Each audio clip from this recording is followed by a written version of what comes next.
Assalamualaikum warahmatullahi wabarakatuh. Selamat datang di channel Udin Manja, di mana kita akan membahas mengenai pelajaran berharga yang kita dapat ketika kita menerjuni hobi bonsai.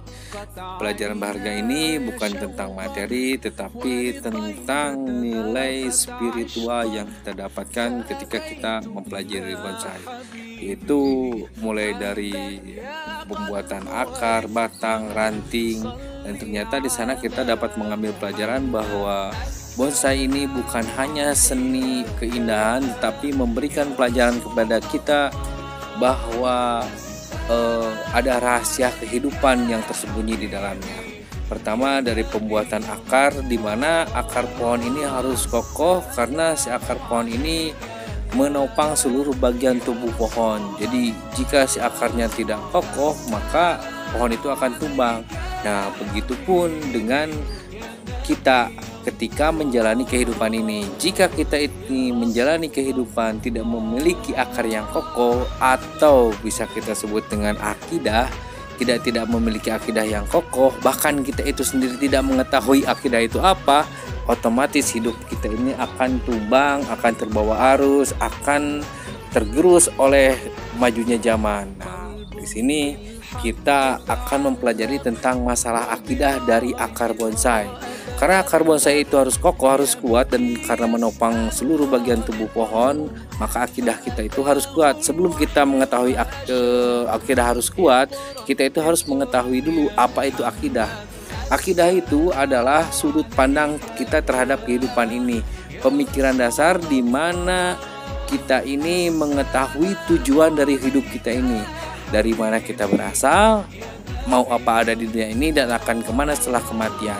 Nah itu, ketika kita sudah mendapatkan jawaban dari ketiga pertanyaan tersebut, maka kita ini akan menjalani hidup ini dengan benar. Tentunya dengan jawaban yang dibenarkan oleh semua manusia, yaitu menggunakan standar akal, perasaan, dan fitrah kita sebagai manusia. Contohnya seperti ini ya. Ketika kita ini mengetahui bahwa tai ayam itu sangat menjijikan, kata orang Sunda, begitupun kata orang Amerika, begitupun kata orang Afrika. Jadi standar kebenarannya itu harus sama. Begitupun dengan akidah, karena harus dibuktikan oleh semua manusia bahwa si akidah itu benar.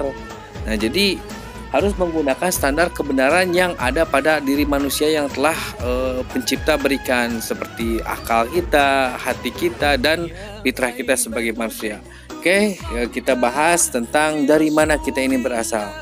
Kita berasal ini segala sesuatu yang ada di dunia ini, yang kita indra, yang kita lihat, kita rasa, ini pasti ada yang menciptakan. Karena tidak mungkin sesuatu itu ujuk-ujuk ada atau tiba-tiba muncul aja. Pasti ada sesuatu yang menciptakannya.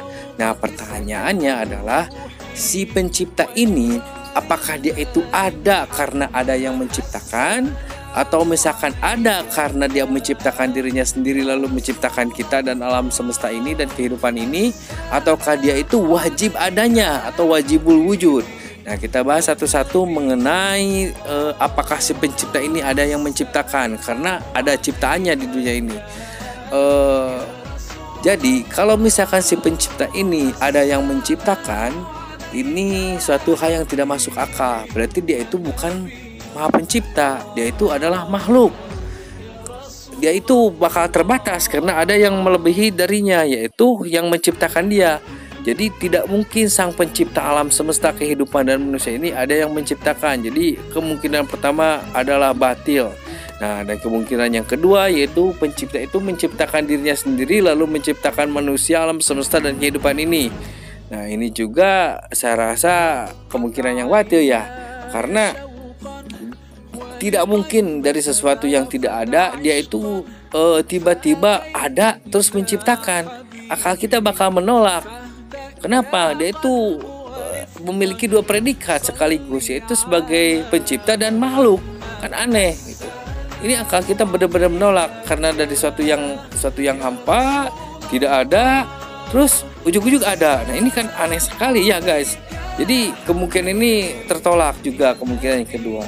Dan kemungkinan yang ketiga adalah ketika si pencipta ini wajib adanya, wajibul wujud gitu. Kenapa wajib adanya? Karena ada ciptaannya, ada kita. Seperti orang Badui gitu kan, orang kampungan gitu kan, ditanya tentang keberadaan Tuhannya, dia itu mengatakan bahwa tahi onta ini menunjukkan bahwa adanya onta yang lewat ke sini. Padahal ontanya sudah ada, tapi tahinya ada. Itu pasti ada onta ke sini. Begitupun dengan kita. Kita melihat bahwa ada manusia, ada kehidupan, ada binatang, ada pohon bonsai, atau misalkan ada alam semesta, ada bumi, ada bulan, ada matahari. Ini tidak mungkin ujug-ujug ada atau tiba-tiba ada. Ini pasti ada yang menciptakannya. Nah, jadi si pencipta ini harus bersifat azali, yaitu tidak berawal dan tidak berakhir. Dan juga dia itu wajib adanya, yaitu wajibul wujud. Karena tidak mungkin tidak ada, karena adanya kita ini gitu. Nah, terus timbul pertanyaan guys ya, bagaimana pencipta itu ada sedangkan kita ini tidak melihatnya? Nah, ini membuktikan bahwa Tuhan itu sangat luar biasa. Kenapa tidak bisa kita lihat si Tuhan tersebut, si pencipta tersebut? Karena kalau misalkan si Tuhan itu terlihat oleh kita, terasa oleh kita, teraba oleh kita, maka Tuhan itu lemah. Kenapa? Karena bisa diindra oleh manusia. Bayang kalau misalkan sekarang Tuhan terlihat di langit atau dimanapun, dan kita sebagai manusia memiliki teknologi tinggi, kita kudeta aja Tuhan itu dan kita bisa langsung masuk ke surga. Gak usah harus mati dulu, terus ada perhitungan amal perbuatan kita di akhirat nanti. Nah, kita itu langsung aja kudeta. Itu menunjukkan kalau Tuhan itu terlihat, menunjukkan bahwa dia itu lemah. Sedangkan yang menciptakan diri kita ini Maha yang luar biasa. Kenapa? Karena kita ini sadar tidak guys, kita ini setiap detik, setiap saat jantung kita itu berdetak. Apakah kita mengendalikannya? Tidak. Itu pasti sang pencipta yang mengendalikannya. Mata kita berkedip ya.